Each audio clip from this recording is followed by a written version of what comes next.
M ಪ್ರವ್ರಜಂತಮನುಪೇತಮಪೇತಕೃತ್ಯಂ ದ್ವೈಪಾಯನೋ ವಿರಹಕಾತರ ಆಜುಹಾವ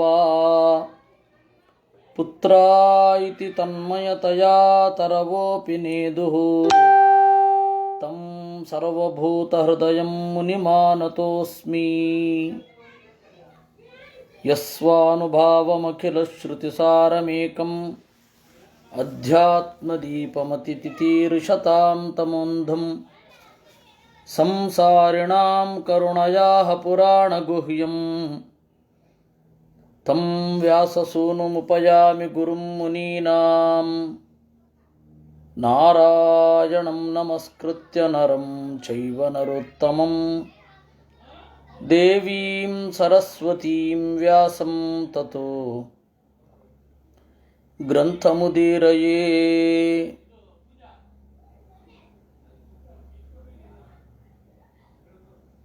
Devahuti ಮತ್ತು ಕರ್ದಮರ ದಾಂಪತ್ಯ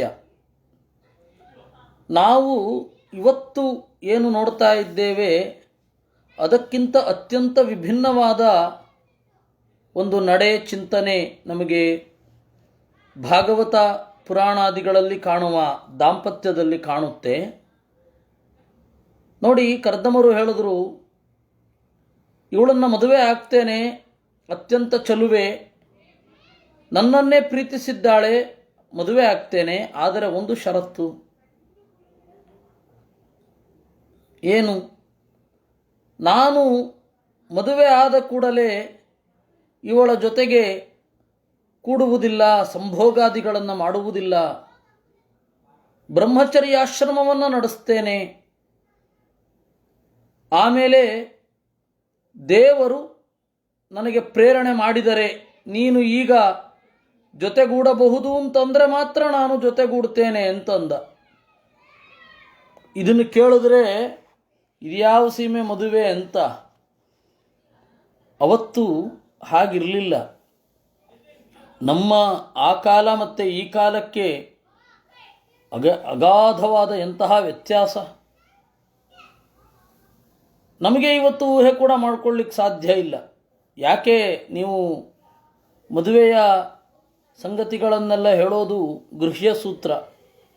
ಆ ಗೃಹ್ಯ ಸೂತ್ರದಲ್ಲಿ ಅರುಂಧತಿ ನಕ್ಷತ್ರ ಕಾಣೋ ತನಕ ಇಬ್ಬರು ಒಟ್ಟಿಗೆ ಕೂಡಬಾರದು ಅಂತ ಉಂಟು. ನಿಜವಾಗಿಯೂ ಅರುಂಧತಿ ನಕ್ಷತ್ರ ಕಾಣಬೇಕು, ಅಲ್ಲಿಯ ತನಕ ಬೇರೆಯವರ ಮನೆಯಲ್ಲಿ ಉಳಿದುಕೊಳ್ಳಬೇಕು ಅಂತ ಉಂಟು. ಅರುಂಧತಿ ನಕ್ಷತ್ರ ಕಂಡ ಮೇಲೆ ನಾವು ಮುಂದುವರಿಬೇಕು. ಹೀಗೆಲ್ಲ ನಿಯಮಗಳಿತ್ತು. ಅದರಿಂದ ಅವತ್ತಿನ ದಾಂಪತ್ಯ ಇವತ್ತು ನಾವು ಊಹೆ ಕೂಡ ಮಾಡ್ಕೊಳ್ಳಿಕ್ಕೆ ಸಾಧ್ಯ ಇಲ್ಲ. ಸೌಗ್ರಧನ್ವನ್ನಿಯದೇ ವಾಬಭಾಷ ಆಸೀಚ್ಚ ತೂಷ್ಣೀಂ ಅರವಿಂದನಾಭಂ ಧಿಯೋಪಗೃಹನ್ ಸ್ಮಿತಶೋಭಿತೇನ ಮುಖೇನ ಚೇತೋ ಲುಲುಭೆ ದೇವಹೂತ್ಯಾಹ. ಈ ರೀತಿಯಾಗಿ ಕರ್ದಮ ಪ್ರಜಾಪತಿಗಳು ನುಡಿದು ದೇವರನ್ನು ಚಿಂತನೆ ಮಾಡ್ತಾ ಮುಗುಳು ನಗೆಯನ್ನು ಬೀರಿದರು. ಅವರ ಮನಸ್ಸು ದೇವರಲ್ಲಿ ಇತ್ತು. ಮುಗುಳು ನಗೆ ದೇವಹೂತಿಯನ್ನು ಆನಂದಗೊಳಿಸ್ತಾ ಇತ್ತು. ದೇವಹೂತಿ ಅಷ್ಟು ಉತ್ಕಟವಾಗಿ ಕರ್ದಮರನ್ನು ಪ್ರೀತಿಸ್ತಾ ಇದ್ಲು. ಸೋನುಜ್ಞಾತ್ವಾ ವ್ಯವಸಿತಂ ಮಹಿಷ್ಯಾದುಹಿತು ಸ್ಫುಟಂ ತಸ್ಮೈ ಗುಣಗಣಾಢ್ಯಾಯ ದದೌ ತುಲ್ಯಾಂ ಪ್ರಹರ್ಷಿತಃ. ಈ ರೀತಿ ಕರ್ದಮ ಪ್ರಜಾಪತಿಗಳು ತಮ್ಮ ಷರತ್ತನ್ನು ಮುಂದೆ ಇಟ್ಟಾಗ ಒಂದು ಸ್ವಲ್ಪ ಯೋಚನೆ ಮಾಡ್ತೇನೆ ಅಂತ ಹೇಳಿದ ಮನು ತನ್ನ ಹೆಂಡತಿಯ ಹತ್ತಿರ ಕೇಳಿದ, ತನ್ನ ಮಗಳ ಹತ್ತಿರ ಕೇಳಿದ. ಮಗಳು ತಾಯಿಯ ಬಳಿ ಹೇಳಿದಳು, ಇಲ್ಲ ಅಪ್ಪ, ಅವರು ಏನೇ ಷರತ್ತು ಹಾಕಿದರೂ ನನಗೆ ಅವರು ಇಷ್ಟ ಹೇಳಿ ನಾನು ಇವರನ್ನೇ ಮದುವೆ ಆಗ್ತೇನೆ ಹೇಳಿದಳಂತೆ. ಅದರಂತೆ ಅವನೇನು ಮಾಡಿದ, ಗುಣಗಣಾಢ್ಯಾಯ ಗುಣದಿಂದ ತುಂಬಿರುವ ಕರ್ದಮ ಪ್ರಜಾಪತಿಗೆ ತನ್ನ ಮಗಳನ್ನು ಸಂತಸದಿಂದ ಕೊಟ್ಟ. ಶತರೂಪ ಮಹಾರಾಜ್ಞಿ ಪಾರಿಬರಹಾನ್ ಮಹಾಧನಾನ್ ದಂಪತ್ಯೋ ಪ್ರದದಾತ್ ಪ್ರೀತ್ಯ ಗೃಹವಾಸ ಪರಿಚ್ಛದಾನ್ ಶತರೂಪೆ ಅಮೂಲ್ಯವಾದ ಬಹುಮಾನಗಳನ್ನು ಕೊಟ್ಲಂತೆ ದಂಪತಿಗಳಿಗೆ, ಬಟ್ಟೆ ಪಾತ್ರೆ ಮೊದಲಾದವುಗಳು. ದತ್ವಾ ದುಹಿತರಂ ಸಮ್ರಾಟ್ ಸದೃಕ್ಷಾಯ ಗತವ್ಯಥಃ ಉಪಗುಹ್ಯ ಚ ಬಾಹುಭ್ಯಾಂ ಔತ್ಕಂಠ್ಯೋನ್ಮಥಿತಾಶಯ. ಚಕ್ರವರ್ತಿ ಮನು ತನ್ನ ಮಗಳನ್ನು ತನ್ನಂತೆಯೇ ಇರುವ ಅಂದರೆ ಪ್ರಜಾಪತಿಯಾದ ಕರ್ದಮ ಪ್ರಜಾಪತಿಗಳಿಗೆ ಕೊಟ್ಟು, ಮಗಳಿಗೆ ಯೋಗ್ಯರಾದ ವರಬೇಕು ಅಂತನ್ನುವ ದುಃಖವನ್ನು ತೊರೆದು ಹೊರಡಬೇಕಾದಾಗ ಮಗಳನ್ನು ಗಟ್ಟಿಯಾಗಿ ಅಪ್ಪಿಕೊಂಡ ಅಂತೆ. ಅಶಕ್ನುಮನಸ್ತದ್ವಿರಹಂ ಮುಂಚನ್ ಬಾಷ್ಪ ಕಳಾಂ ಮುಹುಹು ಆಸಿಂಚನ್ನಂಬ ವತ್ಸೇತಿ ನೇತ್ರೋದೈಹಿ ದುಹಿತುಶ್ಚುಖಾಹ. ಅವಳ ಬೇರ್ಪಡೆಯನ್ನು ಸಹಿಸದೆ ಅಮ್ಮ ವತ್ಸ ಮಗು ಅಂತ ಹೇಳಿ ನೇತ್ರೋದೈಹಿ ಕಣ್ಣೀರಿನಿಂದ ದುಹಿತುಹು ಮಗಳ ಶಿಖಾಹ ಕೂದಲನ್ನೆಲ್ಲ ಆಸಿಂಚನ್ ನೆನೆಯಿಸಿದ. ಆಮಂತ್ರಿತಂ ಮುನಿವರಂ ಅನುಜ್ಞಾತಃ ಸಹಾನುಗಃ ಪ್ರತಸ್ಥೆ ರಥಮಾರುಷ್ಯ ಸಭಾರ್ಯ ಸ್ವಪುರೀಂ ನೃಪಃ. ಆಯಿತು, ಹೋಗಿ ಬರ್ತೇನೆ ಅಂತ ಕರ್ದಮ ಪ್ರಜಾಪತಿಗಳಿಗೆ ಹೇಳಿ ರಥವನ್ನು ಏರಿ ತನ್ನ ಮನೆಗೆ ಹೋದ. ಉಭಯೋ ಋಷಿಕುಲ್ಯಾಯಾಃ ಸರಸ್ವತ್ಯಾ ಸರೋಧಸೋಃ ಋಷೀಣಾಂ ಉಪಶಾಂತಾನಾಂ ಪಶ್ಯನ್ನಾಶ್ರಮಮಂಡಲಂ. ಆ ಋಷಿಗಳಿಗೆ ಅತ್ಯಂತ ಪ್ರಿಯವಾದದ್ದು ಸರಸ್ವತೀ ನದಿ. ಆ ಸರಸ್ವತೀ ನದಿಯ ದಡದಲ್ಲಿ ವೇದ ಮಂತ್ರಗಳನ್ನು ಕಂಡ ಋಷಿಗಳೇ ಇದ್ದದ್ದು. ಅದರಿಂದ ಪ್ರಾಸಂಗಿಕವಾಗಿ ವೇದ ಮಂತ್ರಗಳಲ್ಲಿ ಸರಸ್ವತಿಯ ಉಲ್ಲೇಖವೂ ಬರ್ತದೆ. ಆ ಸರಸ್ವತಿಯನ್ನೇ ಮಿಥ್ ಅಂತ ಹೇಳಿದವರು ವಿದೇಶಿಯರು. ಯಾಕೆಂದರೆ ವೇದ ಹೇಳಿದ್ದು ಸತ್ಯ ಆಗಬಾರದು ಅಂತ ಹೊಟ್ಟೆ ಉರಿ. ಆದರೆ ಮದ್ರಾಸಿನಲ್ಲಿ ಒಬ್ಬರು ಕಲ್ಯಾಣರಾಮನ್ ಅಂತ ಹೇಳಿ ಒಬ್ಬರು ಸಂಶೋಧಕರು, ಅವರು ಬಹಳ ಕಷ್ಟಪಟ್ಟು ಸರಸ್ವತಿ ನದಿಯ ಬಗ್ಗೆ, ಸರಸ್ವತಿ ನದಿಯ ಅಸ್ತಿತ್ವದ ಬಗ್ಗೆ ಬಹಳ ರಿಸರ್ಚ್ ಮಾಡಿ, ಆ ಸರಸ್ವತಿ ನದಿ ಅಂತನ್ನೋದು ನಿಜವಾಗಿಯೂ ಇತ್ತು, ಅದು ಐತಿಹಾಸಿಕ. ಅದರಿಂದ ಸಹಜವಾಗಿ ಸರಸ್ವತಿ ನದಿಯ ಉಲ್ಲೇಖ ಯಾವುದರಲ್ಲಿ ಇದೆ ಅಂತಹ ವೇದವೂ ಕೂಡ ಪ್ರಮಾಣ, ಐತಿಹಾಸಿಕ, ಸತ್ಯ ಅನ್ನೋದನ್ನು ಹೇಳಿದರು. ಹೀಗಾಗಿ ಈ ಸರಸ್ವತಿ ನದಿಗೆ ಒಂದು ವಿಶೇಷಣ ಇದೆ, ಋಷಿಕುಲ್ಯಾಹ ಅಂತ. ಋಷಿಕುಲ್ಯಾಯ, ಋಷಿಕುಲಕ್ಕೆ ಹಿತ, ಕುಲ್ಯ ಅಂದರೆ ಹಿತ, ಋಷಿಕುಲಕ್ಕೆ ಹಿತವಾಗಿರುವ ಸರಸ್ವತೀ ನದಿಯ ಉಭಯೋರೋಧಸೋಹೋ, ಎರಡೂ ದಡಗಳಲ್ಲಿ ಇರುವ ಋಷಿಗಳ ಆಶ್ರಮ ಸಮೂಹವನ್ನು ನೋಡ್ತಾ ಹೋದ ಅಂತೆ.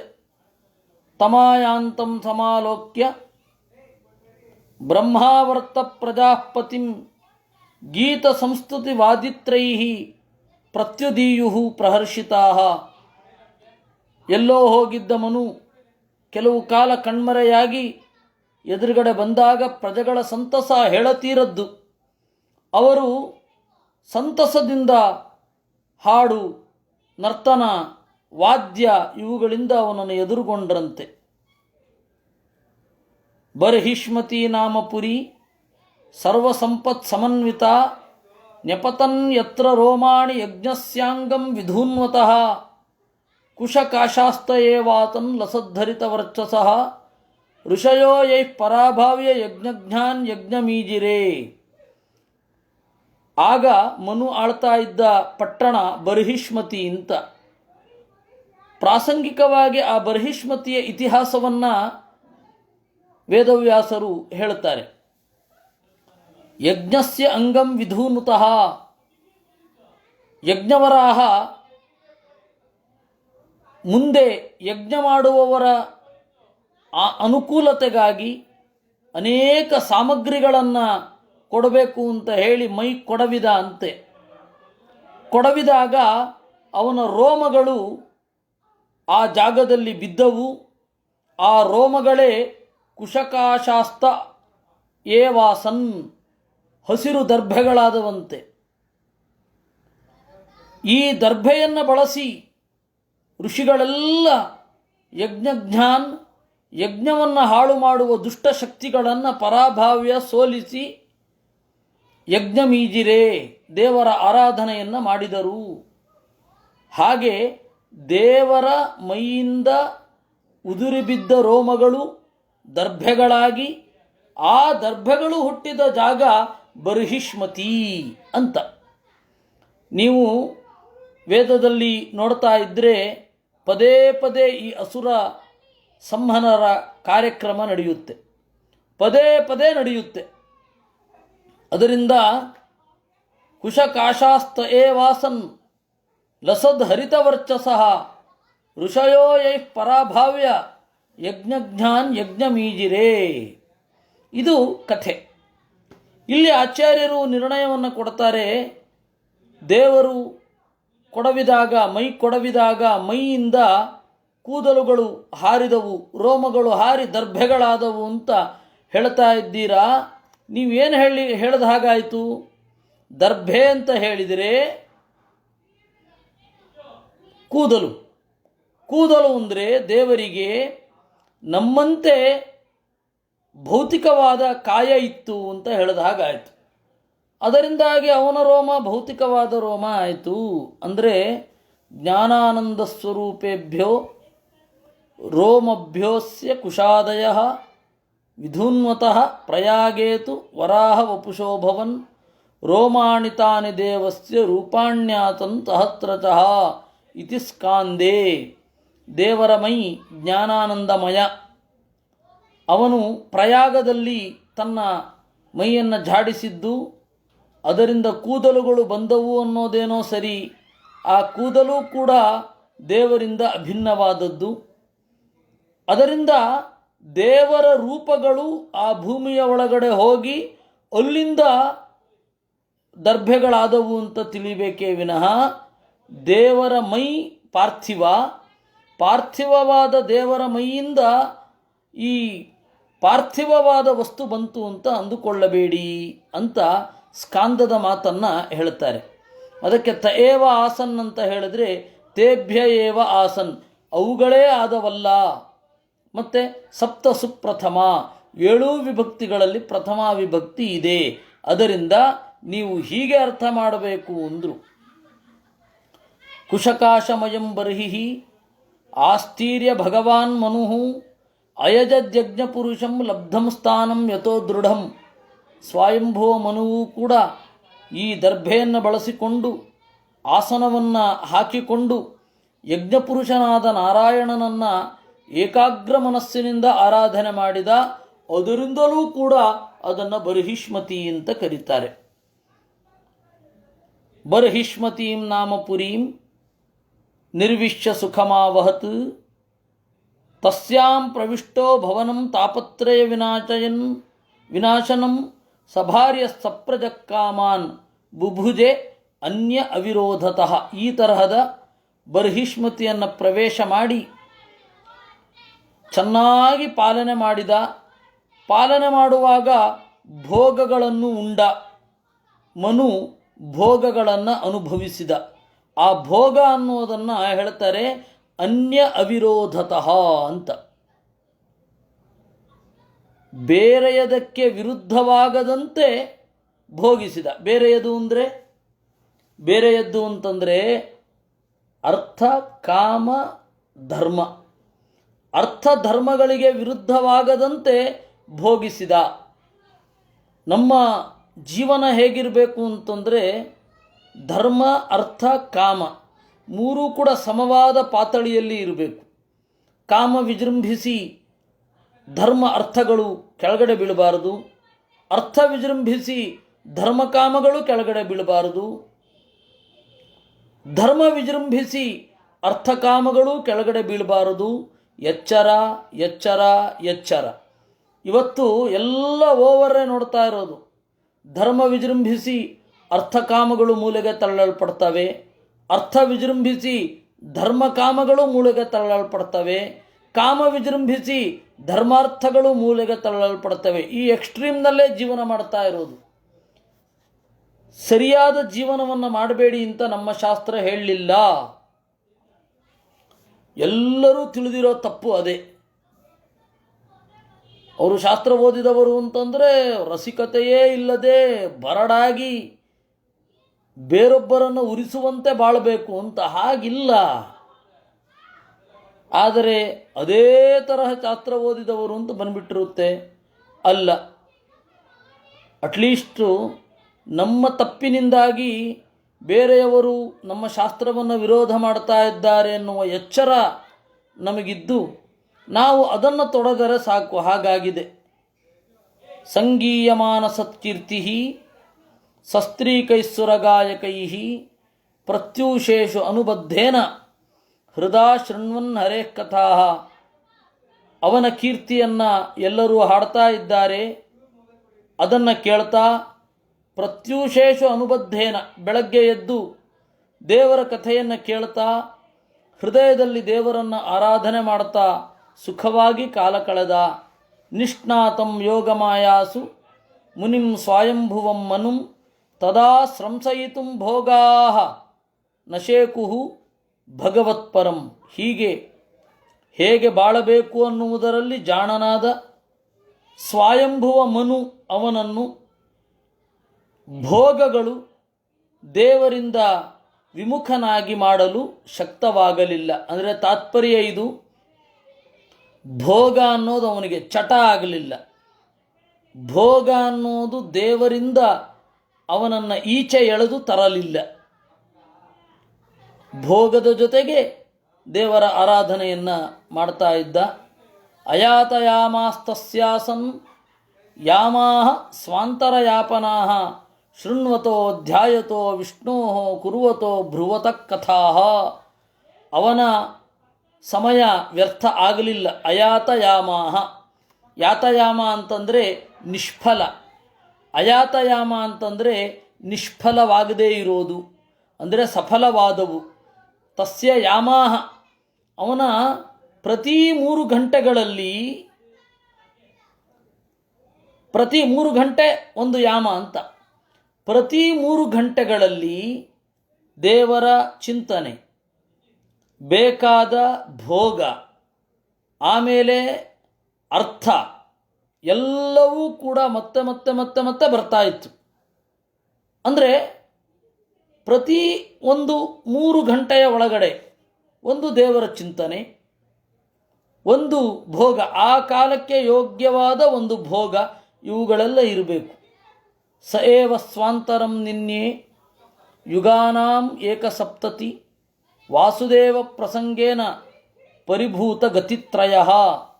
ಅವನು 71 ಯುಗಗಳ ಪರಿಮಾಣವಾದ ತನ್ನ ಆಳ್ವಿಕೆಯನ್ನು ದೇವರ ನೆನಪಿನಲ್ಲಿಯೇ ತಳ್ಳಿದ ಮನ್ವಂತರ ಆಯಿತು.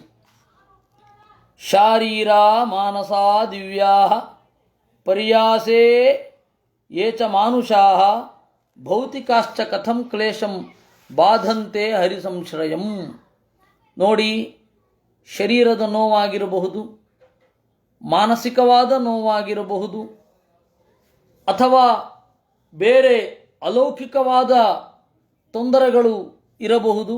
ಅದು ಪರ್ಯಾಸೇ ಏತ ಮಾನುಷಾಃ, ಪರ್ಯಾಸ, ಮನುಷ್ಯರಾಗಿರುವಾಗ ಮನುಷ್ಯರಿಂದ, ಮನುಷ್ಯರಾಗಿರುವಾಗ ಅಸುರರಿಂದ, ಮನುಷ್ಯರಾಗಿರುವಾಗ ಬೇರೆಯ ಕಾಯಗಳಿಂದ ಏನು ಕ್ಲೇಶಗಳು ಬರುತ್ತೆ, ಆ ಯಾವ ಕ್ಲೇಶವೂ ಕೂಡ ಹರಿಭಕ್ತನಿಗಾಗುವುದಿಲ್ಲ. ಅದಕ್ಕೆ ಜ್ವಲಂತ ನಿದರ್ಶನ ಮನು ಆಗಿದ್ದ. ಯಪೃಷ್ಟೋ ಮುನಿಭಿಪ್ರಾಹ ಧರ್ಮಾನ್ ನಾನಾವಿಧಾನ್ ಶುಭಾನ್ ನೃಣಾಂ ವರ್ಣಾಶ್ರಮಾಣಾಂಚ ಸರ್ವಭೂತಹಿತ ಸದಾ. ಮುನಿಗಳೆಲ್ಲ ಆ ಸ್ವಯಂಭುವ ಮನುವನ್ನು ಬಂದು ಕೇಳಿದರು, ಹೇಗಿರಬೇಕು, ರಾಜನಾದವನು ಹೇಗಿರಬೇಕು, ಪ್ರಜೆಗಳಾದವರು ಹೇಗಿರಬೇಕು ಅಂತ ಕೇಳಿದಾಗ ಮನುಸ್ಮೃತಿ ಬಂದದ್ದು ಎಲ್ಲರಿಗೂ ಗೊತ್ತಿದೆಯಷ್ಟೇ. ನೋಡಿ, ಮನುವಿನ ಗ್ರಂಥ ಮನುಸ್ಮೃತಿ.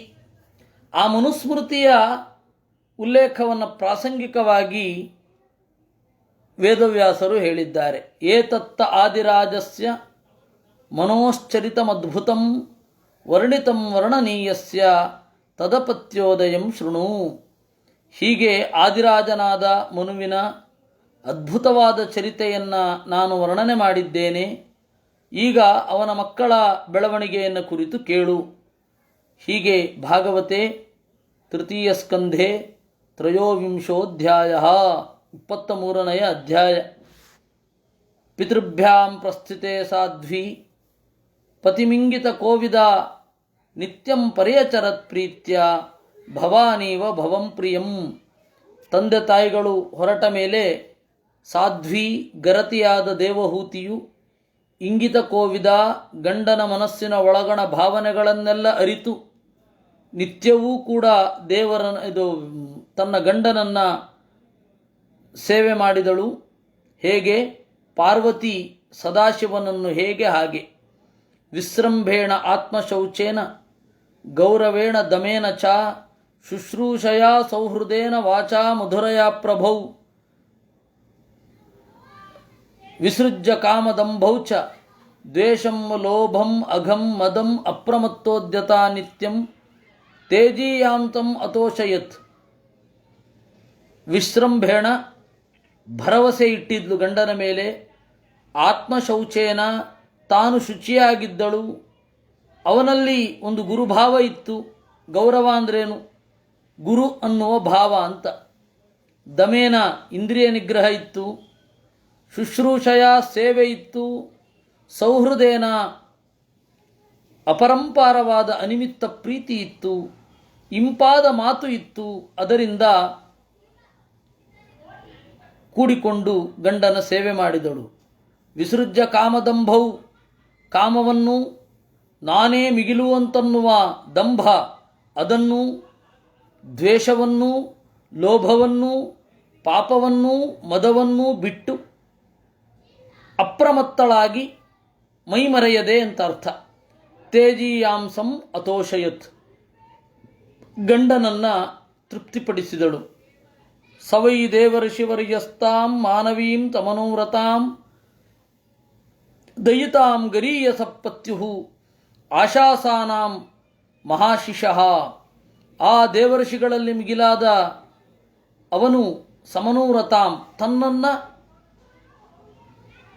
ಇಂಚೂ ಬಿಡದೆ ಅನುಸರಿಸುತ್ತಿರುವ ಅತ್ಯಂತ ಪ್ರಿಯಳಾದ ಆದರೆ ಉತ್ಕಟವಾದ ಕಾಮೋಪಭೋಗದ ಬಯಕೆ ಇರುವ ಅವಳನ್ನು ಗಮನಿಸಿದ ಅಂತೆ ಕರ್ದಮ ಪ್ರಜಾಪತಿ. ಆದರೂ ಅವಳಿಗೆ ಕೂಡಲೇ ಕೇಳಿದ ಭೋಗಗಳನ್ನೆಲ್ಲ ಕೊಡಲಿಲ್ಲ. ಕಾಲೇನ ಭೂಯಸಾ ಕ್ಷಾಮಾಂ ಕರ್ಷಿತಾಂ ವ್ರತಚರ್ಯಯ ಪ್ರೇಮ ಗದ್ಗದಯ ವಾಚ ಪೀಡಿತಃ ಕೃಪಯಾಬ್ರವೀತ್.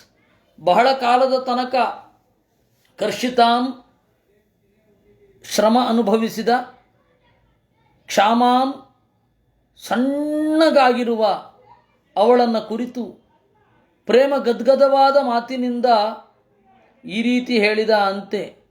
ತುಷ್ಟೋಹಮದ್ಯ ತವ ಮಾನಿನಿ ಮಾನದಾಯಾ ಶುಶ್ರೂಷಯ ಪರಮಯ ಪರಯಾಚ ಭಕ್ತ್ಯ ಯೋ ದೇಹಿನಾಂ ಅಯಮತೀವ ಸುಹೃತ್ ಸ್ವದೇಹೋ ನಾಪೇಕ್ಷಿತ ಸಮುಚಿತುಂ ಕ್ಷಪಿತುಂ ಯದರ್ಥೇ. ಮಾನಿನಿ, ಎಲೈ ಹೆಣ್ಣೆ, ಅಹಮದ್ಯ ತುಷ್ಟ, ನಿನ್ನ ಸೇವೆಯಿಂದ ನಾನು ಬಹಳ ಸಂತೋಷಪಟ್ಟಿದ್ದೇನೆ. ಆ ಸೇವೆಯ ಹಿಂದೆ ಭಕ್ತಿ ಇದೆ. ಯಾಕೆಂದರೆ ಆ ಭಕ್ತಿ ಯಾವ ಮಟ್ಟದಲ್ಲಿದೆ ಅಂತಂದರೆ, ತನ್ನ ದೇಹ ಯಾವುದು ಸುಖವಾಗಿರಲಿಕ್ಕಾಗಿ ಇಷ್ಟೆಲ್ಲ ಪ್ರಯತ್ನ ಪಡ್ತಾರೋ ಮನುಷ್ಯರು, ಅಂತಹ ದೇಹವನ್ನು ಕೂಡ ಧಿಕ್ಕರಿಸಿ, ದೇಹದ ಸುಖಗಳನ್ನು ಲೆಕ್ಕಿಸದೆ ಕಡೆಗಣಿಸಿ ನೀನು ಸೇವೆಯನ್ನು ಮಾಡಿದ್ದೀಯಾ. ಯಾಮೇ ಸ್ವಧರ್ಮ ನಿರತಶ್ಚ ತಪಸ್ಸಮಾಧಿ ವಿದ್ಯಾತ್ಮಯೋಗ ವಿಜಿತಾ ಭಗವತ್ ಪ್ರಸಾದಾತ್ ತಾಮೇವ ತೇ ತದನುಭಾವನಯ ವರುದ್ಧಾಂ ದೃಷ್ಟಿಂ ಪ್ರಪಶ್ಯ ವಿತರಾಮಿ ಅಭಯಾಂ ಅಶೋಕಾಂ.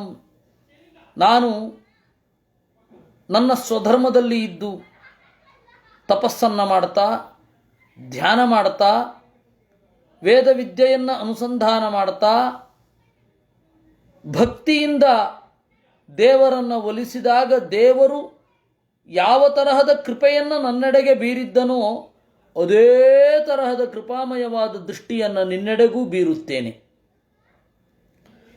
ಅನ್ಯೇ ಪುನರ್ಭಗವತೋ ಭ್ರುವ ಉದ್ಭೃಜುಂಬ ವಿಭ್ರಂಚಿತಾರ್ಥ ರಚನಾ ಕಿಮುರುಕ್ರಮಸ್ಯ ಸಿದ್ಧಾಸಿ ಭುಂಕ್ಷ್ವ ವಿಭವಾನ್ ನಿಜಧರ್ಮದೋಹಾನ್ ದಿವ್ಯಾನ್ನರೇರ್ದುರಧಿಗಾನ್ ನೃಪವಿಕ್ರಿಯಾಭಿ.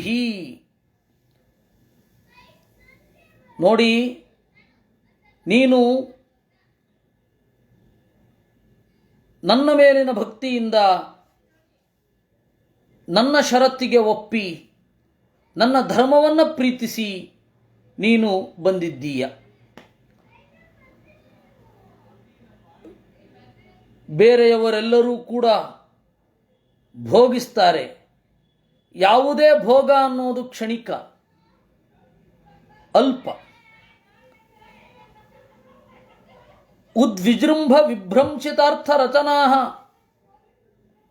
ದೇವರ ಕುಡಿಹುಬ್ಬ ಕುಣಿತದಿಂದ ಅಷ್ಟು ವೇಗವಾಗಿ ಒಂದು ಹುಬ್ಬನ್ನು ಈ ರೀತಿ ಮೇಲ್ಗಡೆ ಎತ್ತಲಿಕ್ಕೆ ಎಷ್ಟು ಹೊತ್ತು ಬೇಕೋ ಅಷ್ಟೇ ಹೊತ್ತು ಒಂದು ಭೋಗ ಇರಲಿಕ್ಕೆ ಸಾಧ್ಯ. ಮತ್ತೆ ಕ್ಷಣಾರ್ಧದಲ್ಲಿ ಕಣ್ಮರೆಯಾಗತ್ತೆ.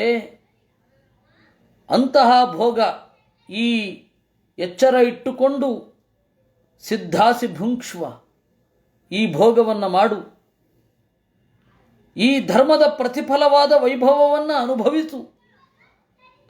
ನೃಪವಿಕ್ರಿಯಾಭಿ, ರಾಜರಿಗೂ ಸಾಧ್ಯವಾಗದ ಅಲೌಕಿಕವಾದ ಭೋಗಗಳನ್ನು ಅನುಭವಿಸು. ಏವಂ ಬ್ರುವಾಣಂ ಅಬಲಾ ಅಖಿಲ ಯೋಗ ಮಾಯಾ ವಿದ್ಯಾ ವಿಚಕ್ಷಣಮವೇತ್ಯ ಗತಾಧಿರಾಸೀತ್ ಸಪ್ರಶ್ರಯ ಪ್ರಣಯ ವಿಹ್ವಲಯಾಗಿರೈಚ ವ್ರೀಳಾವಲೋಕ ವಿಲಸದ್ ಹಸಿತಾನನಾಹ. ಈ ರೀತಿಯಾಗಿ ನುಡಿಯುವ ಎಲ್ಲ ತನ್ನ ಧ್ಯಾನ ಸಾಮರ್ಥ್ಯದಿಂದ ಸಿದ್ಧನಾಗಿರುವ ಕರ್ದಮ ಪ್ರಜಾಪತಿಯನ್ನು ನೋಡಿ ಬಹಳ ಕಾಲದವರೆಗೆ ಕಾಡ್ತಾ ಇದ್ದ ಮನಸ್ಸಿನ ಬೇಗೆ ಕಣ್ಮರೆಯಾಯಿತು. ವಿನಯದಿಂದಲೂ ಪ್ರಣಯದಿಂದಲೂ ತುಂಬಿರುವ ಮಾತಿನಿಂದ ನಾಚಿಕೆಯಿಂದ ಮುಗುಳು ನಗುವ ಮೋರೆಯ, ನಾಚಿಕೆಯಿಂದ ಕೂಡಿದ ಮುಗುಳು ನಗುವಿನಿಂದ ಕಂಗೊಳಿಸುವ ಮೋರೆಯ ಆ ದೇವಹೂತಿ ನುಡಿದಳು. ರಾದ್ಧಂ ತವ ದ್ವಿಜ ವೃಷ ಏತದ್ ಅಮೋಘ ಯೋಗ ಮಾಯಾಧಿಪೇ ತ್ವಯಿ ವಿಭೋ ಯದವೈಮಿ ಭರ್ತಃ ಯಸ್ತೇಭ್ಯದಾಯಿ ಸಮಯಃ ಸಕೃದಂಗತಂಗೋ ಭೂಯಾದ್ವರೀಯಸಿ ಗುಣಪ್ರಸವ ಸತೀನಾಂ. ಅವಳು ಹೇಳಿದಳಂತೆ, ದ್ವಿಜವೃಷ, ವೇದವನ್ನು ಓದಿದವರಲ್ಲಿ ಅಗ್ರಗಣ್ಯನೇ, ನಿನಗೆ ಇದೇನು ಅಚ್ಚರಿ ಅಲ್ವೇ ಅಲ್ಲ. ನೀನು ಏನು ಹೇಳಿದೆ? ದೇವರು ನನಗೆ ಪ್ರೇರಣೆ ಮಾಡುವವರೆಗೆ ಕಠೋರವಾದ ಬ್ರಹ್ಮಚರ್ಯದಲ್ಲಿ ಇರಬೇಕು. ಬ್ರಹ್ಮಚರ್ಯದಲ್ಲಿರೋದು ಅಂತಂದರೆ ಮೈಗೆ ಪರಿಮಳ ದ್ರವ್ಯವನ್ನು ಹಾಕಿಕೊಳ್ಳಿಕ್ಕಿಲ್ಲ, ಚೆನ್ನಾಗಿ ತಲೆ ಬಾಚಲಿಕ್ಕಿಲ್ಲ, ಒಳ್ಳೆ ಬಟ್ಟೆ ಉಡಲಿಕ್ಕಿಲ್ಲ, ಮೈಯನ್ನು ಚೆನ್ನಾಗಿ ತೊಳೆದುಕೊಂಡು ಲಕಲಕ ಅಂತ ಹೊಳೆಯುವ ಹಾಗೆ ಇಲ್ಲ, ಜಡಗಟ್ಟಿದೆ, ಮೈಯೆಲ್ಲ ಧೂಳಾಗಿದೆ, ಬಟ್ಟೆ ಕೊಳೆಯಾಗಿದೆ. ಈ ತರಹದ ಬಟ್ಟೆಯನ್ನು, ಈ ತರಹದ ಜೀವನ ಶೈಲಿಯನ್ನು ನಡೆಸಿಕೊಂಡು ದೇವರನ್ನು ಆರಾಧನೆ ಮಾಡ್ತಾ ನನ್ನನ್ನು ಆರಾಧನೆ ಮಾಡಬೇಕು ಅಂತ ಅವರು ಹೇಳಿದ್ದಿದ್ದು. ಅದರಂತೆ ನಾನು ಮಾಡಿದ್ದೇನೆ. ನಿಮ್ಮ ಅಂಗಸಂಗ ಇಲ್ಲಿಯ ತನಕ ಒಮ್ಮೆಯೂ ಆಗಿಲ್ಲ. ಭೂಯಾದ್ವರೀಯಸಿ ಗುಣಪ್ರಸವ ಸತೀನಾಂ. ಪತಿವ್ರತೆಯರಿಗೆ ಅವರ ಗುಣದಿಂದ ತುಂಬಿರುವ ಗಂಡನ ಸಂಘ ಒಮ್ಮೆ ಸಾಕು ಅಂತ ಅನ್ನಿಸುತ್ತೆ. ಒಳ್ಳೆಯ ಮಕ್ಕಳನ್ನು ಪಡೆಯಬಹುದು.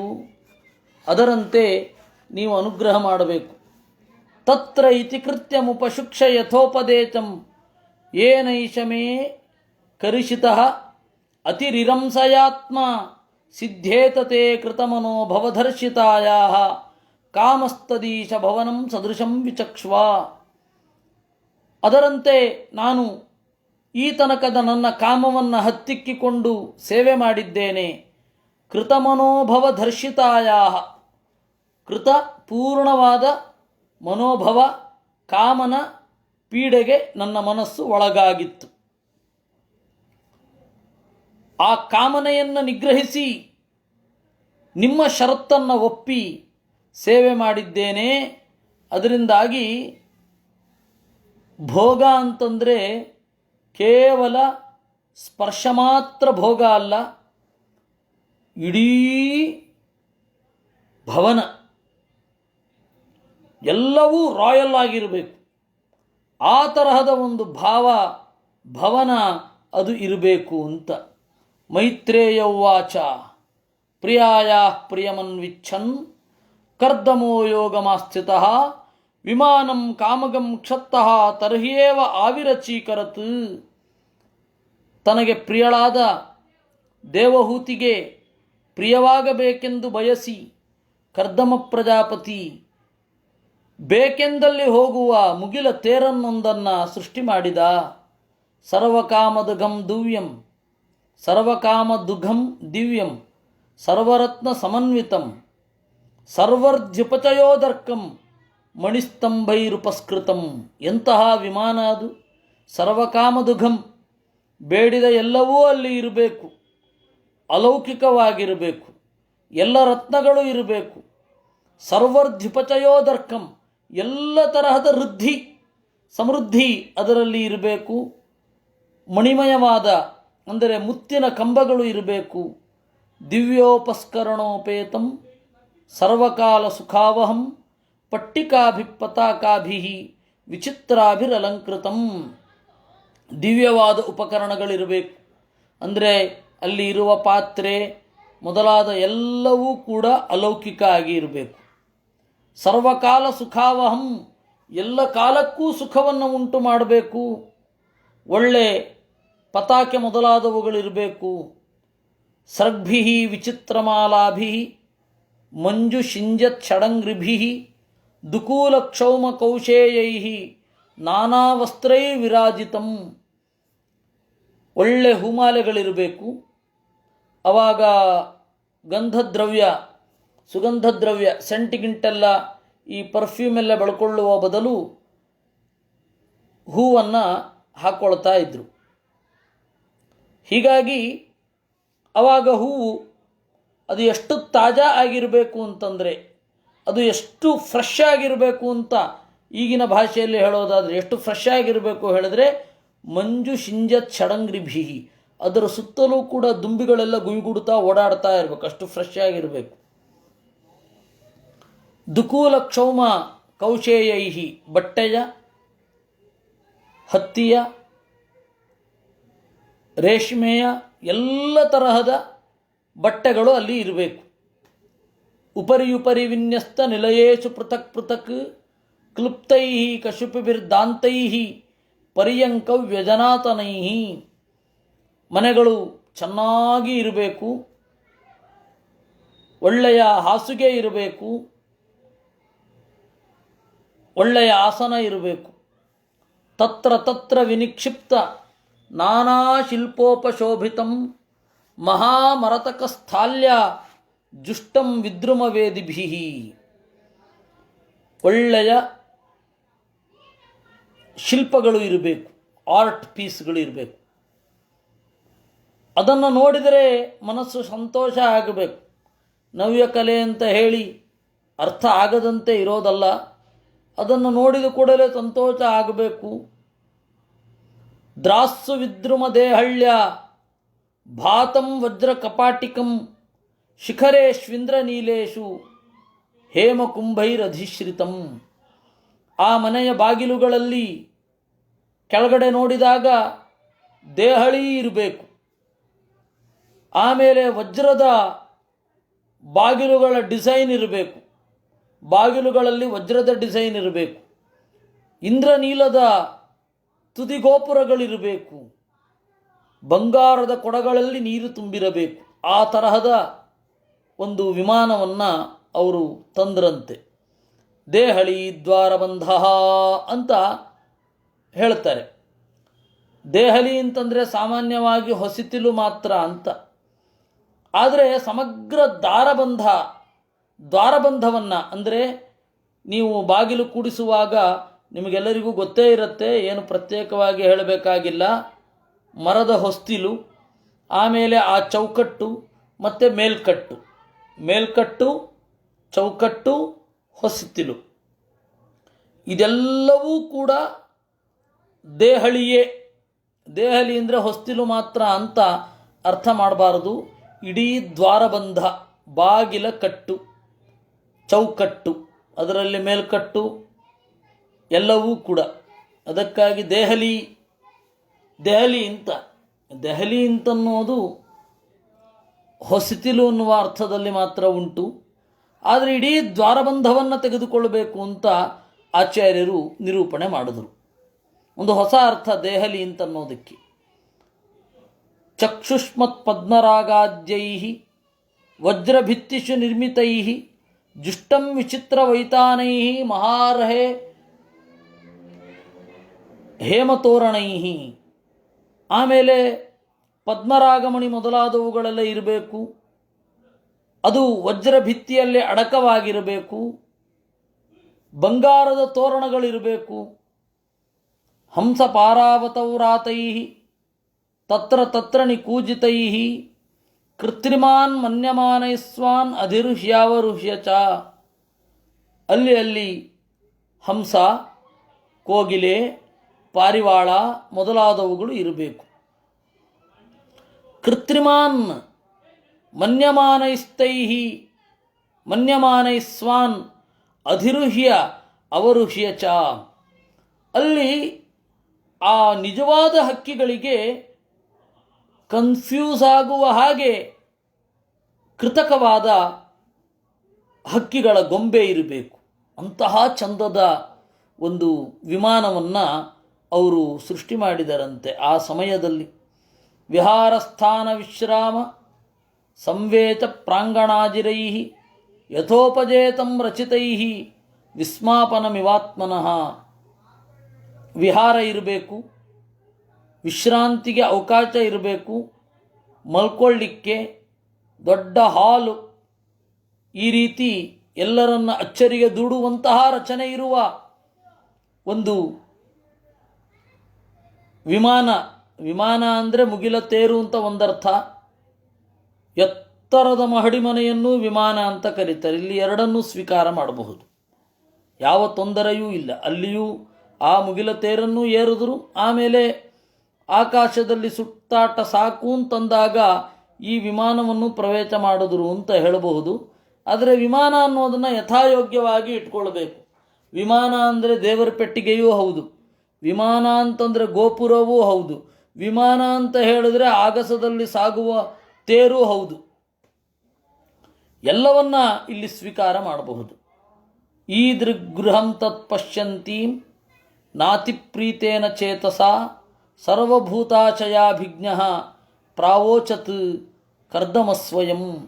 ಆ ತರಹದ ಚಂದದ ಆ ಮನೆಯನ್ನು, ಗಾಡಿಯನ್ನು ನೋಡಿ ಅವಳಿಗೆ ಖುಷಿ ಆಗಲಿಲ್ಲ. ಆಗ ಸರ್ವಭೂತಾಶಯಾಭಿಜ್ಞ, ಅವಳ ಮನೋಭಾವವನ್ನು ತಿಳಿದ ಕರ್ದಮ ಸ್ವಯಂ ಪ್ರಾವೋಚತ್, ತಾನೇ ನುಡಿದ. ನಿಮಜ್ಜಾಸ್ಮಿನ್ ಹೃದಯ ಭೀರು ವಿಮಾನಮಿದಮಾರಹ ಆರುಹ ಇದಂ ಶುಕ್ಲಕೃತಂ ತೀರ್ಥಂ ಆಶಿಷಾಂ ಆಪ್ತಯೇಂದ್ರಣಾಂ. ಭೀರು ಭಯಶೀಲಳೆ ಅಸ್ಮಿನ್ ಹೃದಯ ನಿಮಜ್ಯ, ಈ ಕೆರೆಯಲ್ಲಿ ಮುಳುಗಿ ಆಮೇಲೆ ವಿಮಾನಕ್ಕೆ ಏರು. ಈ ಬಿಂದು ಸರಸ್ಸು ದೇವರು ನಿರ್ಮಾಣ ಮಾಡಿದ್ದು, ಇದು ಅತ್ಯಂತ ಪವಿತ್ರವಾದದ್ದು, ನಿನಗೆ ಏನನ್ನು ಬೇಕಾದರೂ ಕೊಡುತ್ತೆ. ಸಾ ತದ್ಭರ್ತು ಸಮಾದಾಯ ವಚಕ್ಕುವಲಯೇಕ್ಷಣ ಸರಜಂ ಬಿಭ್ರತಿ ವಾಸಃ ವೇಣೀಭೂತಾನಶ್ಚ ಮೂರ್ಧಜಾನ್. ತನ್ನನ್ನೊಮ್ಮೆ ನೋಡಿಕೊಂಡಳಂತೆ. ಪೂರ್ತಿ ಕೆಸರುಗಟ್ಟಿದ ಬಟ್ಟೆ.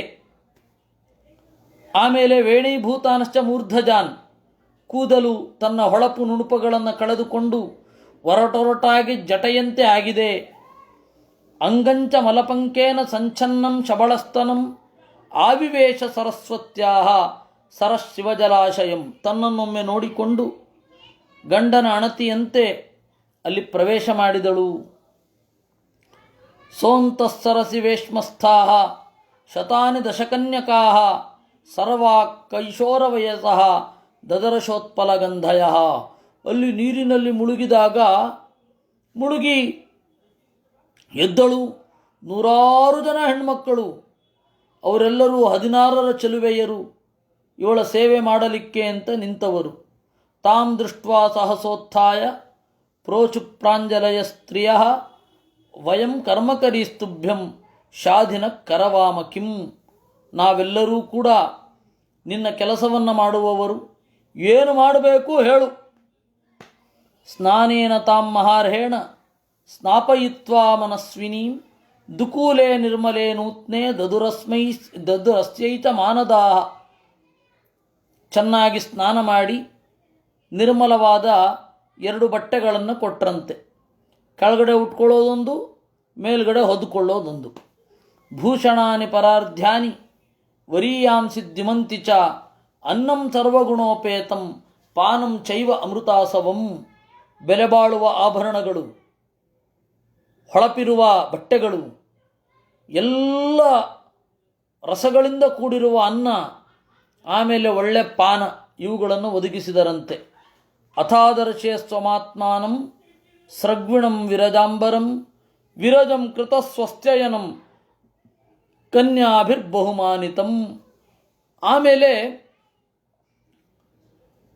ಅವಳನ್ನು ಹೋಗಿ ಕನ್ನಡಿಯ ಮುಂದೆ ನಿಲ್ಲಿಸಿದರು. ಅವಳು ಒಳ್ಳೆಯ ಆಭರಣವನ್ನು ಧರಿಸಿರುವ, ತಿಳಿಯಾದ ಬಿಳಿಯಾದ ಬಟ್ಟೆಯನ್ನು ಉಟ್ಟಿರುವ, ಒಂದು ಚೂರು ಧೂಳಿರದ, ಚೆನ್ನಾಗಿ ಅಲಂಕರಿಸಲ್ಪಟ್ಟ, ಬಹಳ ಕನ್ಯೆಯರ ಜೊತೆಗಿರುವ ತನ್ನನ್ನು ನೋಡಿದಳಂತೆ. ಇಲ್ಲಿ ಎಲ್ಲಿ ನೋಡಿದಳು ಅಂತ ಗೊತ್ತಿಲ್ಲ. ಆದರ್ಶೆ ಅಂತ ಇದೆ. ಆದರ್ಶೆ ಅಂದರೆ ಕನ್ನಡಿಯಲ್ಲಿ. ಆದರ್ಶೆ ಕನ್ನಡಿಯಲ್ಲಿ ಏನು ನೋಡಿಕೊಂಡು ಅಂತ ಇಡಬೇಕಾ? ಅದಕ್ಕೆ ಆಚಾರ್ಯರು ಹೇಳಿದ್ರು ಆದರ್ಶೆ ದದರ್ಶ ಅಂತ. ಇದು 2 ರೀತಿ ಆಗತ್ತೆ. ಆದರ್ಶೆ ಅಂದ್ರೇನೆ ದದರ್ಶ ಅಂತ. ಲಿಟ್, ಆತ್ಮನೇ ಪದ ಲಿಟ್ ಅಂತ ಕರೀತಾರೆ. ದೃಶಿರ್ ಪ್ರೇಕ್ಷಣೆ ಆದರ್ಶೆ ಅಂದರೆ ಕಂಡಳು. ಎಲ್ಲಿ ಕಂಡಳು? ಆದರ್ಶೆ ದದರ್ಶ, ಕನ್ನಡಿಯಲ್ಲಿ ಕಂಡಳು. ವಸ್ತುತಃ ಕನ್ನಡಿಯಲ್ಲಿ ಕಂಡಳು ಅಂತ ಹೇಳಬೇಕಾಗಿಲ್ಲ. ತನ್ನನ್ನು ಕಂಡಳು ಅನ್ನೋದ್ರಿಂದಲೇ ಕನ್ನಡಿಯಲ್ಲಿ ಕಂಡಳು ಅಂತ ಅರ್ಥ. ಸೆಲ್ಫಿ ತೆಕ್ಕೊಳ್ತಾ ಇದ್ದೇನೆ ಅಂತ ನಾವು ಆಧುನಿಕ ಭಾಷೆಯಲ್ಲಿ ಹೇಳಿದರೆ, ತನ್ನನ್ನು ನೋಡಿಕೊಂಡು ಅಥವಾ ಮೊಬೈಲ್ನ ಕ್ಯಾಮರಾದಲ್ಲಿ ಅಂತ ಹೇಳೋದು ಬೇಕಿಲ್ಲ. ಸೆಲ್ಫಿ ತೆಕ್ಕೊಂಡು ಅಂದರೆ ಅದೆಲ್ಲ ಭಾವನೆಗಳು ಸಂಗ್ರಹಿತ. ಅದರಂತೆ ಆದರ್ಶೆ ದದರ್ಶ ಅಂತ ಹೇಳಿದರೆ, ಆದರ್ಶೆ ಅಂದರೆ ದದರ್ಶ ಅಂತ. ಅದಕ್ಕೆ ಆಚಾರ್ಯರು ಆದರ್ಶೆ ಅನ್ನೋದು ನಾಮಪದ ಅನ್ನೋದಕ್ಕಿಂತ ಆದರ್ಶೆ ಅಂತಂದರೆ ಕ್ರಿಯಾಪದ ಅಂದರು. ಇದೊಂದು ಬಹಳ ವಿಶಿಷ್ಟ ಧಾತು ಆಚಾರ್ಯರು ಕೊಟ್ಟಿದ್ದು, ಬಹಳ ವಿಶಿಷ್ಟ ವ್ಯಾಖ್ಯಾನ ಆಚಾರ್ಯರು ಕೊಟ್ಟದ್ದು. ಹೀಗೆ ಅವಳನ್ನು ತಾನು ನೋಡಿಕೊಂಡ್ಳು. ದೃಷ್ಟ್ವಾ ಕೃತಶಿರಸ್ನಾನಂ ಸರ್ವಾಭರಣಭೂಷಿತಂ ನಿಷ್ಕಗ್ರೀವಂ ವಲಯಿನಂ ಕೂಜತ್ ಕಾಂಚನ ನೂಪುರಂ. ತಲೆಯ ಸ್ನಾನ ಮಾಡಿದ್ದಾಳೆ, ಕೂದಲೆಲ್ಲ ಜಡಗಟ್ಟಿದ್ದು ಬಿಡಿಸಿಕೊಂಡಿದೆ, ಎಲ್ಲ ಆಭರಣಗಳಿದೆ. ನಿಷ್ಕಗ್ರೀವಂ ನೆಕ್ಲೆಸ್, ಅದು ಕಂಠದಲ್ಲಿ ಇದೆ. ವಲಯಿನಂ ಬಳೆ ಇದೆ. ಕೂಜತ್ ಕಾಂಚನ ನೂಪುರಂ ಗೆಜ್ಜೆ ಕಾಲಿನಲ್ಲಿ ಇದೆ. ಶ್ರೋಣ್ಯೋರಧ್ಯಸ್ಥಯ ಕಾಂಚ್ಯ ಕಾಂಚನ್ಯ ಬಹುರತ್ನಯ ಹಾರೇಣ ಚ ಮಹಾರ್ಹೇಣ ರುಚಕೇನ ಚ ಭೂಷಿತಂ. ಅವಳ ಸೊಂಟದ ಮೇಲೆ ಚಂದದ ಡಾಬು ಕಂಗೊಳಿಸ್ತಾ ಇದೆ. ಬೆಲೆ ಬಾಳುವ ಮುತ್ತಿನ ಹಾರ ಇದೆ. ರುಚಕ ಬಳೆ ಚೆನ್ನಾಗಿದೆ.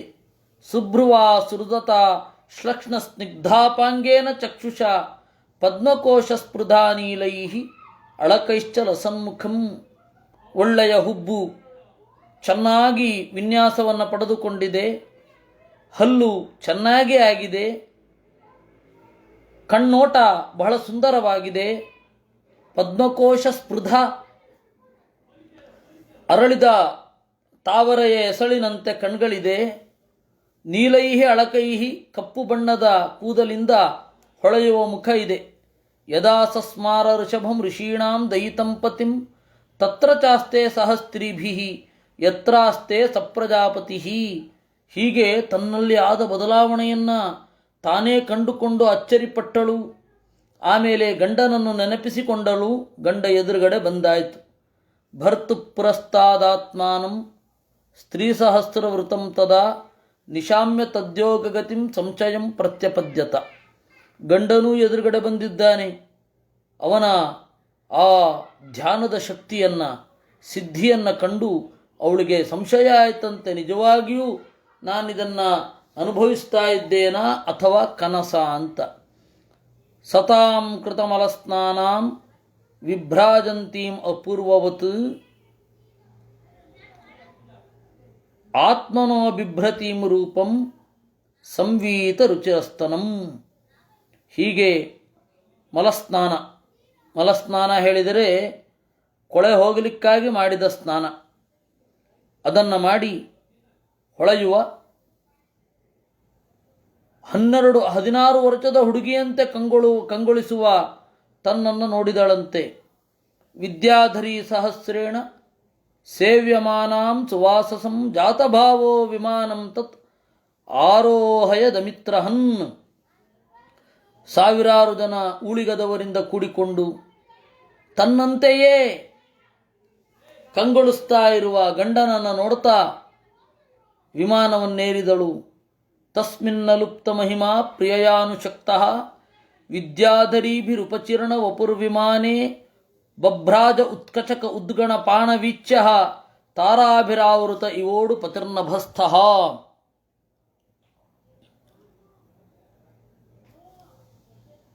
ತಸ್ಮಿನ್ ಅಲುಪ್ತ ಮಹಿಮಾ ಪ್ರಿಯಯಾನುಶಕ್ತಃ, ಪ್ರಿಯೆಯಿಂದ ಆಲಿಂಗಿತನಾಗಿ ವಿದ್ಯಾಧರಿಯರಿಂದ ಉಪಚೀರ್ಣ ವಪುಹು ಅಲಂಕೃತವಾದ ಶರೀರವುಳ್ಳವರಾಗಿ ಅವಳ ಗಂಡನೂ ಕೂಡ ಉದ್ಗುಣ ಪಾನವೀಚ್ಯ 16 ವರ್ಷದ ಹುಡುಗನಂತವನಾಗಿ ಉತ್ತಮ ಅಮೃತ ವೀಚಿಯುಕ್ತ. ಅಲ್ಲೊಂದು ಬಾವಿ ಇತ್ತು. ಆ ಬಾವಿ ಉದ್ಗುಣ ಪಾನವೀಚ್ಯ ಉತ್ತಮವಾದ ಅಮೃತದಂತೆ ಇರುವ ನೀರಿನಿಂದ ಕೂಡಿದ್ದು. ಅದರಲ್ಲಿ ಸಣ್ಣದಾದ ಅಲೆ ಇತ್ತಂತೆ. ಆ ತರಹದ ಒಂದು ಬಾವಿ, ಆ ತರಹದ ಒಂದು ಸರೋವರ ಇವುಗಳೆಲ್ಲ ಮನೆಯಲ್ಲಿ ಇತ್ತು. ಆಮೇಲೆ ಅಲ್ಲಿ ಸ್ನಾನ ಮಾಡಿ ವಿಮಾನವನ್ನು ಏರುವ ಹಾಗೆ ಅದರ ವ್ಯವಸ್ಥೆ ಇತ್ತು. ತೇನ ಅಷ್ಟಲೋಕಪ ವಿಹಾರ ಕುಲಾಚಲೇಂದ್ರ ದ್ರೋಣೀಷು ಅನಂಗ ಸಖಮಾರುತ ಸೌಭಗಾಸು ಸಿದ್ಧೈರ್ನೃತೋ ದ್ಯುಧು ನಿಪಾತ ಶಿವಸ್ವನಾಸು ರೇಮೇಚಿರಂ ಧನದವಲ್ಲಲನಾವರೂಥಿ. 8 ಲೋಕಪಾಲಕರು ಅಷ್ಟದಿಕ್ಪಾಲಕರ ವೈಭವದಿಂದ ಕಂಗೊಳಿಸ್ತಾ ಬೇಕಾದ ಹಾಗೆ ಸಂತೋಷಪಟ್ಟರಂತೆ. ಅವರ ಭೋಗ ಈ ಲೋಕದಲ್ವೇ ಅಲ್ಲ, ಯಾವುದೋ ಲೋಕದ ಭೋಗ. ನಮಗೆ ಆ ಭೋಗದ ಪರಿಚಯವೂ ಇಲ್ಲ, ವಿರಾಗದ ಪರಿಚಯವೂ ಇಲ್ಲ. ನಾವು ಕನಸಿನಲ್ಲಿ ಕೂಡ ಭೋಗ ಈ ತರಹ ಇರುತ್ತೆ ಅಂತ ಊಹಿಸ್ಕೊಳ್ಳಿಕ್ಕೆ ಕೂಡ ಆಗೋದಿಲ್ಲ. ನಮಗೆ ಯಾವುದು ಭೋಗ? ಈ ತರಹದ ಭೋಗ ಒಂದು ಇರುತ್ತೆ ಅಂತ ಊಹೆ ಮಾಡಿಕೊಳ್ಳಿಕ್ಕಾಗದೆ ಹೋದರೆ ನಾವು ಈಗ ಮಾಡ್ತಾ ಇರುವಂತಹ ಭೋಗದ ಬಯಕೆ ಆದರೂ ಎಂಥದ್ದು? ನಮಗೆ ಯಾವುದನ್ನೂ ಉತ್ಕಟವಾಗಿ ಅನುಭವಿಸಿ ಗೊತ್ತಿಲ್ಲ, ಭೋಗವನ್ನು ವಿರಾಗವನ್ನು. ಭಾಗವತಾದಿಗಳನ್ನು ನೋಡಿ ನಾವು ನಮ್ಮನ್ನು ಸಮಾಧಾನ ಮಾಡಿಕೊಳ್ಬೇಕು. ನಮಗೆ ಭೋಗವೂ ಗೊತ್ತಿಲ್ಲ, ವಿರಾಗವೂ ಗೊತ್ತಿಲ್ಲ, ಓ ದೇವರೇ ಒಂದು ಸ್ವಲ್ಪ ಯೋಗ ಇರಲಿ ಅಂತ. ವೈಸ್ರಂಭಕೆ ಸುರವನೆ ನಂದನೆ ಪುಷ್ಪಭದ್ರಕೆ ಮಾನಸೇ ಚೈತ್ರರಥ್ಯೇಸ ರೇಮೇ ರಾಮಯಾಸಃ.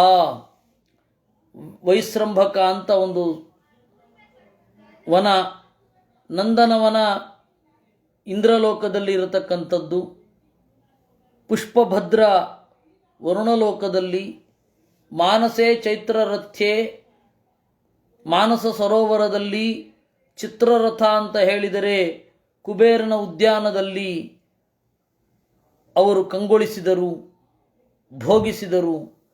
ಭ್ರಾಜಿಷ್ಣುನ ವಿಮಾನೇನ ಕಾಮಗೇನ ಮಹೀಯಸಾ ವೈಮಾನಿಕಾನ್ ಅತ್ಯಶೇತ ಚರನ್ಲೋಕಾನ್ ಯಥಾ ನಿಲಹ. ಆಶ್ರಯಿಸಿದ ಮೇಲೆ ಅವರಿಗೆ ಸಿಗದೇ ಇರೋದು ಯಾವುದು? ಭೋಗವು ಆ ಮಟ್ಟದಲ್ಲಿಯೇ ಇರುತ್ತೆ.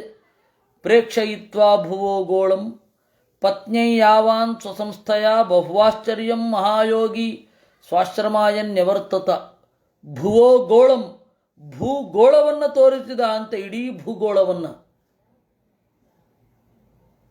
ವಿಸೃಜ್ಯನವಧಾತ್ಮಾನಂ ಮಾನವೀಂ ಸುರತೋತ್ಸುಕಾಂ ರಾಮಾಂ ನಿರಮಯನ್ ರೇಮೇ ವರಚಪೂಗಾನ್ ಮುಹೂರ್ತವತ್. ತಾನು 9 ರೂಪಗಳನ್ನು ಪಡೆದ, ದೇವಹೂತಿಗೆ 9 ರೂಪಗಳನ್ನಿತ್ತ, ಅವಳ ಉತ್ಕಟವಾದ ಕಾಮಭೋಗದ ಬಯಕೆಯನ್ನು ತಣಿಸಿದ ಅಂತೆ. ತಸ್ಮಿನ್ ವಿಮಾನ ಉತ್ಕೃಷ್ಟಾಂ ಶಯ್ಯಾಂ ರತಿಕರೀಂ ಶ್ರಿತಾ ನಚಾಬುಧ್ಯತ ತಂಕಾಲಂ ಪತ್ಯಾವೀಚ್ಯೇನ ಸಂಗತ. ಹೀಗೆ ಎಷ್ಟೋ ವರ್ಷಗಳು ಉಳಿದು ಹೋಯಿತು. ಉರುಳಿ ಹೋದ ವರ್ಷಗಳನ್ನು ಕುರಿತು ಅವಳು ಲೆಕ್ಕಕ್ಕೇ ತಂದುಕೊಳ್ಳಲಿಲ್ಲ. ಒಂದು ಕ್ಷಣದಂತೆ ಕಳೆದು ಹೋಯಿತಂತೆ. ಸುಖದ ಕ್ಷಣಗಳು ಬಹಳ ಬೇಗ ಕಳೆದು ಹೋಗ್ತವೆ. ಈ ಪತ್ಯಾವೀಚ್ಯೇನ ಸಂಗತ ಅಂತ, ಆವೀಚ್ಯ ಅಂದರೆ ಏನು? ಅದಕ್ಕೆ ಆಚಾರ್ಯರು ಬರೆದರು, ಪ್ರಾಪ್ತ ಷೋಡಶ ವರ್ಷಸ್ಸನ್ ಆವೀಚ್ಯ ಇತಿ ಕಥ್ಯತೆ ಅಂತ. 16 ವರ್ಷದ ಹುಡುಗನನ್ನು ಆವೀಚ್ಯ ಅಂತ ಕರೀತಾರೆ. ಆ 16 ವರ್ಷದ ಹುಡುಗನಂತಹ ಮೈಮಾಟ, ಕಸುವು ಎಲ್ಲ ಆ ಕರ್ದಮ ಪ್ರಜಾಪತಿಗಳಿಗೆ ಇತ್ತು. ಏವಂ ಯೋಗಾನುಭಾವೇನ ದಂಪತ್ಯೋ ರಮಮಾಣಯೋ ಶತಂ ವ್ಯತೀಯುಶರದಾ ಕಾಮಲಾಲಸಯೋರ್ಮುದ. ಹೀಗೆ 100 ವರ್ಷ ಕಳಿತಂತೆ. ತಸ್ಯಾಂ ಆಧತ್ತರೇತಸ್ತಾಂ ಭಾವಯನ್ನಾತ್ಮನಾತ್ಮವಿತ್ ನವಧಾ ವಿಧಾಯಸ್ತ್ವಂ ರೂಪಂ ಸತ್ಯಸಂಕಲ್ಪ ವಿದ್ವಿಭು. 9 ರೂಪಗಳನ್ನು ತಳೆದು ಆ ಪತ್ನಿಯ 9 ರೂಪಗಳಲ್ಲಿ ತನ್ನ ರೇತಸ್ಸನ್ನು ಇಟ್ಟ. ತತಸ್ತಾಸ್ತು ಶಿವೇ ಸದ್ಯೋ ದೇವಹೂತಿ ಸ್ತ್ರೀಯ ಪ್ರಜಾ ಸರ್ವಾಸ್ತಾಶ್ಚಾರು ಸರ್ವ್ಯಾಂಗ್ಯೋ ಲೋಹಿತೋತ್ಪಲ ಗಂಧಯ. ಅವಳಿಗೆ ಮಕ್ಕಳು ಹುಟ್ಟಿದರಂತೆ, ಹೆಣ್ಣು ಮಕ್ಕಳು ಎಲ್ಲರೂ ಚೆಲುವೆಯರು. ಲೋಹಿತೋತ್ಪಲ ಗಂಧಯ, ಅವರ ಮೈಯಿಂದ ಕೆಂಪು ತಾವರೆಯ ಕಂಪು ಸೂಸ್ತಾ ಇತ್ತು. ಪತಿಂ ಸಾ ಪ್ರವ್ರಜಿಷ್ಯಂತಂ ತದಾಲಕ್ಷ್ಯೋ ಸತಿ ಸತಿ ಸ್ಮಯಮಾನ ವಿಕ್ಲಬೇನ ಹೃದಯೇನ ವಿದೂಯತ. ಇಷ್ಟು ಮಾಡಿ ಕರ್ದಮ ಪ್ರಜಾಪತಿಗಳು ದಡದಡನೆ ಕಾಡಿಗೆ ಹೊರಡಲಿಕ್ಕೆ ಅಂತ ನಿಂತಿದ್ದರು, ಎಲ್ಲವನ್ನು ತೊರೆದು. ಆಗ ಗಂಡನನ್ನು ಬಿಡಲಿಕ್ಕೆ ಅವಳಿಗೆ ಕಷ್ಟ ಆಯಿತು. ಲಿಖಂತಿ ಅಧೋಮುಖಿ ಭೂಮಿಂ ಪದಾನಖಮಣಿಶ್ರಿಯ ಉವಾಚ ಲಲಿತಾಂ ವಾಚಂ ನಿರುದ್ಧಾಶ್ರು ಕಳಾಂಚನೈಃ. ಬಹಳ ಸಂಕಟ ಪಡ್ತಾ ತಲೆಯನ್ನು ಕೆಳಗಡೆ ಹಾಕಿ ನೆಲದ ಮೇಲೆ ಕಾಲುಗುರಿನಿಂದ ಬರಿತಾ ಕಣ್ಣೀರನ್ನು, ಉಕ್ಕಿ ಬರುವ ಕಣ್ಣೀರನ್ನು ತಡೆದುಕೊಂಡು ಮಾತನಾಡಿದಳಂತೆ. ಸರ್ವಂ ತದ್ಭಗವಾನ್ ಮಹ್ಯಂ ಉಪೋವಾಹ ಪ್ರತಿಶ್ರುತಂ ಅಥಾಪಿ ಮೇ ಪ್ರಪನ್ನಾಯ ಅಭಯಂ ದಾತುಮರ್ಹಸಿ. ಸ್ವಾಮಿ, ನನ್ನ ಎಲ್ಲ ಬಯಕೆಗಳನ್ನು ನೀವು ಈಡೇರಿಸಿದಿರಿ, ಆದರೂ ನನ್ನ ಒಂದು ಬಯಕೆ ಇದೆ, ದಯವಿಟ್ಟು ಅದನ್ನು ಪರಾಂಬರಿಸಬೇಕು. ಬ್ರಹ್ಮನ್ ದುಹಿತೃಭಿಸ್ತುಭ್ಯಂ ವಿಮೃಗ್ಯಾ ಪತಯ ಸಮಾಹ ಅಪಿಸ್ಯಾನ್ಮೇ ವಿಶೋಕಾಯ ತ್ವಯಿ ಪ್ರವ್ರಜಿತೇವನಂ. ಎಲ್ಲ ಮಗಳಂದಿರಿಗೆ ಯೋಗ್ಯರಾದ ಗಂಡಂದಿರು ಆಗಬೇಕು. ಏತಾವತಾಲಂ ಕಾಲೇನ ಚ್ಯತಿಕ್ರಾಂತೇನ ಮೇ ಪ್ರಭೋ ಇಂದ್ರಿಯಾರ್ಥ ಪ್ರಸಂಗೇನ ಪರಿತ್ಯಕ್ತ ಪರಾತ್ಮನಃ. ಇಷ್ಟು ಕಾಲ ಕಳೆದದ್ದು ಸಾಕು. ಕೇವಲ ಇಂದ್ರಿಯದ ಭೋಗದ ನೆಪದಿಂದ ದೇವರನ್ನು ತೊರೆದು ಕಾಲ ಕಳೆದೆ. ಇಂದ್ರಿಯಾರ್ಥೇಷು ಸಜ್ಜಂತ್ಯ ಪ್ರಸಂಗಸ್ತ್ವಯಿ ಮೇ ಕೃತಃ ಅಜಾನಂತ್ಯ ಪರಂಭಾವಂ ತಥಾಪಿ ಅಸ್ತ್ವಭವಾಯ ಮೇ. ಕೇವಲ ಇಂದ್ರಿಯದ ಭೋಗದ ಹಿಂದೆ ನಾನು ಬಿದ್ದಿದ್ದೆ, ಆದರೆ ನಿನ್ನಲ್ಲಿ ನಾನು ಸಂಗ ಮಾಡಿದೆ. ನಿನ್ನ ಸಹವಾಸದಿಂದ ದೇವರು ಗೊತ್ತಾಗದೇ ಇದ್ದರೂ ನಿನ್ನ ಸಹವಾಸದಿಂದ ನನಗೆ ಜ್ಞಾನ ಬರಬೇಕು. ವಸ್ತುತಃ ನನಗೆ ದೇವರು ಅಂದರೆ ಏನು ಅಂತ ಗೊತ್ತಿಲ್ಲ, ದೇವರ ಬಗ್ಗೆ ನಾನು ತಲೆಯೂ ಕೆಡಿಸ್ಕೊಳ್ಳಿಲ್ಲ. ಈಗ ಅದರ ಅರಿವು ಮೂಡಬೇಕು. ಸಂಯೋಗ ಸಂಸ್ಕೃತೇರ ಹೇತು ಅಸತ್ಸು ವಿಹಿತೋ ನೃಣಾಂ ಸ ಏವ ಸಾಧುಷು ಕೃತಃ ನಿಸ್ಸಂಗತ್ವಾಯ ಕಲ್ಪತೆ. ಅಸಜ್ಜನರಲ್ಲಿ ಸಂಗ ಮಾಡಿದರೆ ಸಂಸಾರಕ್ಕೆ ಕಾರಣ. ಅದನ್ನೇ ಸಜ್ಜನರಲ್ಲಿ ಸಂಗ ಮಾಡಿದರೆ ನಿಸ್ಸಂಗತ್ವಾಯ ಕಲ್ಪತೆ. ನಿಸ್ಸಂಗದ ಕಡೆಗೆ ಬರ್ತಾರೆ. ಸಜ್ಜನರಲ್ಲಿ ಸಂಗ ಮಾಡಿದರೆ ನಿಸ್ಸಂಗದೆಡೆಗೆ ಹೋಗ್ತಾರೆ. ಇದು ಆಶ್ಚರ್ಯ ಅಲ್ವಾ? ನೇಹ ಯತ್ ಕರ್ಮ ಧರ್ಮಾಯ ನ ವಿರಾಗಾಯ ಕಲ್ಪತೆ ನ ತೀರ್ಥಪದ ಸೇವಾಯೈ ಜೀವನ್ನಪಿ ಮೃತೋಪಿ ಸಹ. ಯಾರ ಕರ್ಮ ಧರ್ಮಕ್ಕಾಗಿ ಅಲ್ಲವೋ, ಯಾರ ಕರ್ಮಾಚರಣೆ ಎನ್ನುವುದು ವೈರಾಗ್ಯಕ್ಕಾಗಿ ಅಲ್ಲವೋ, ಯಾರ ಕರ್ಮಾಚರಣೆ ಅಂತನ್ನೋದು ದೇವರ ಅಡಿದಾವರೆಗಳ ಸೇವೆಗಲ್ಲವೋ ಅವನು ಬದುಕಿದ್ದು ಸತ್ತಂತೆ.